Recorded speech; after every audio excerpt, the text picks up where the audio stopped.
করলা থেকে আমি কতগুলা বিচি সংগ্রহ করছি দেখেন। টমেটোর বিচিগুলা সংগ্রহ করব। এই বিচি সংগ্রহ করে এই বিচি থেকেই আবার চারা করব।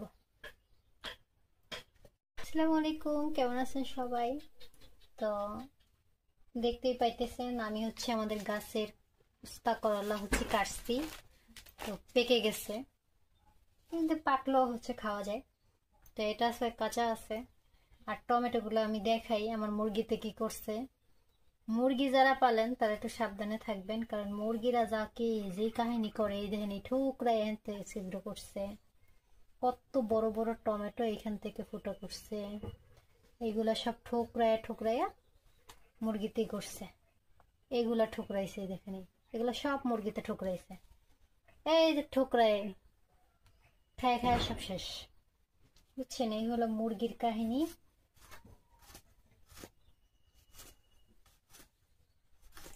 অলরেডি আমার করলা কোটা শেষ।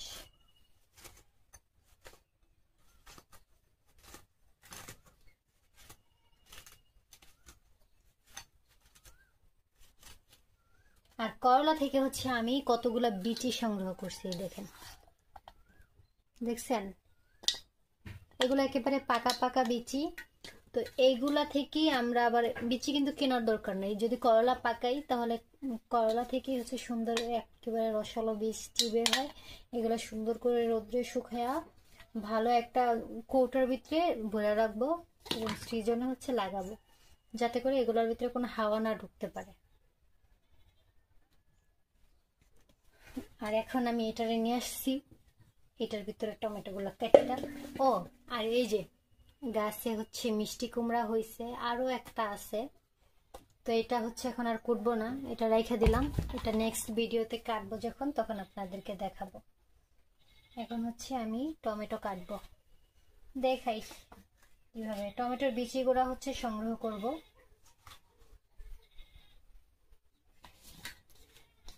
এইটার পাশেই রাখি, সুন্দর করে খেচির ভিতরে ই করতে হবে।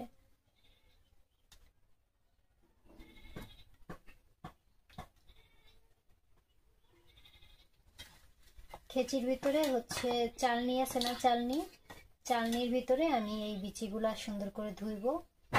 ধুইয়া রাইখা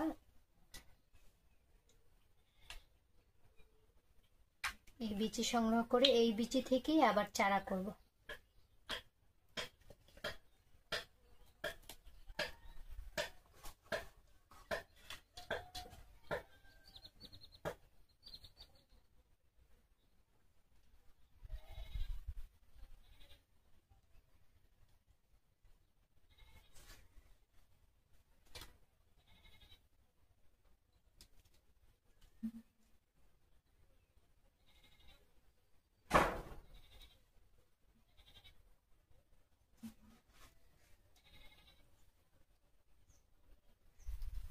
এগুলা খাওয়ার মতো পর্যায়ে নাই, তবে আডিগুলা সংগ্রহ করা যাবে, তাই আমি বিচিগুলাই সংগ্রহ করতেছি।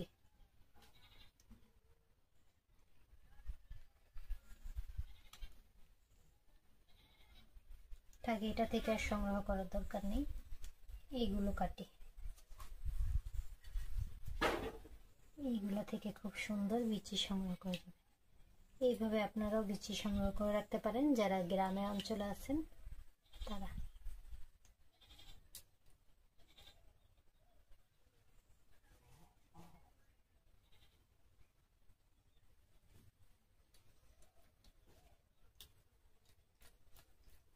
দেখছেন?